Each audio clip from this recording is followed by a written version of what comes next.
Here is my waste oil stove made from an old electric hot water heater.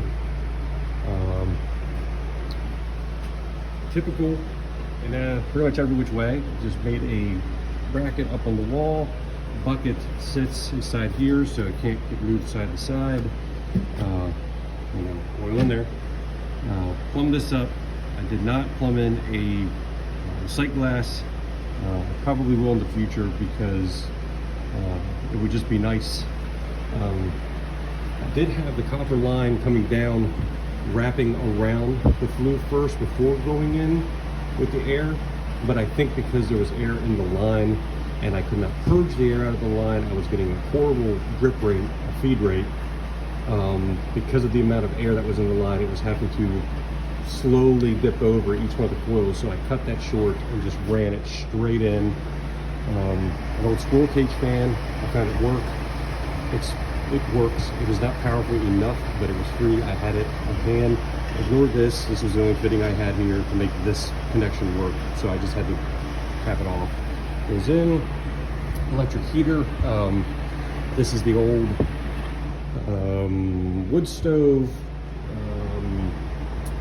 What do you call that? An adapter plate for flue to that, so I've just welded that on.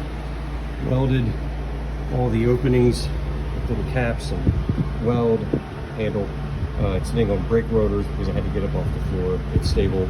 I am aware that there are combustibles nearby. Don't worry about it.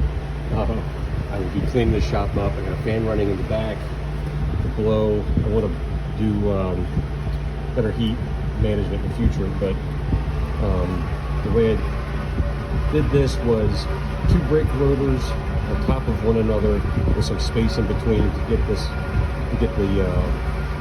bowl up off. You can see the brake rotors there.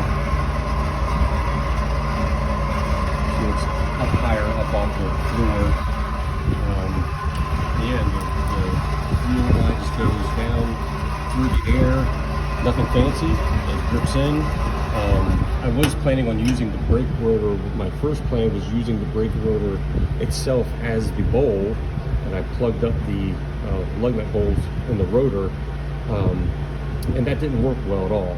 So I actually just used the steel bowl like everybody else uses in all the other videos, and that worked great.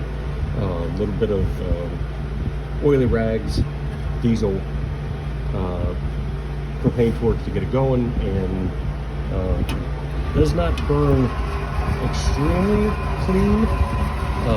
It's hot, it puts out a lot of heat, but it's not burning clean. I think because the squirrel cage little blower is underpowered. Waste oil from all my oil changes I've kept. I have some, again, combustibles. The shop is not clean. I had this satin, very fine satin. I've got a huge roll of this, and that's what I use as a filter. Just bungee corded it over an extra bucket. That's it down in there. Pour the oil in, filter it, pour it from there, then up into there. It works great.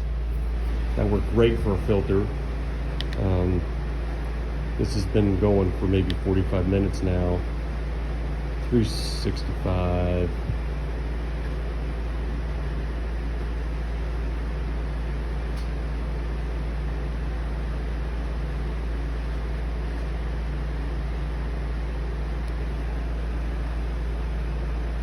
Everything's good.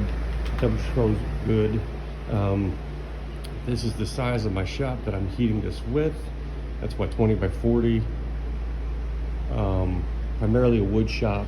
I did have the old 55-gallon drum barrel stove, which worked great, but I really wanted to try. I have an automotive shop almost right next door, and he'll be able to give me as much waste oil as I want, so why not? No more splitting wood, hopefully. You know, this is pretty good. I do need to get a sight glass in here so I can monitor the feed rate. But yeah, that's how I made mine. Electric water heater, some high temp manifold spray paint just cause, and it's just a single flue single wall flue coming out into the chimney. So don't mind that. That's from the old wood stove, and the old flue rotted away on me, rusted away. So, but yeah, that's how I did mine. Good luck with yours.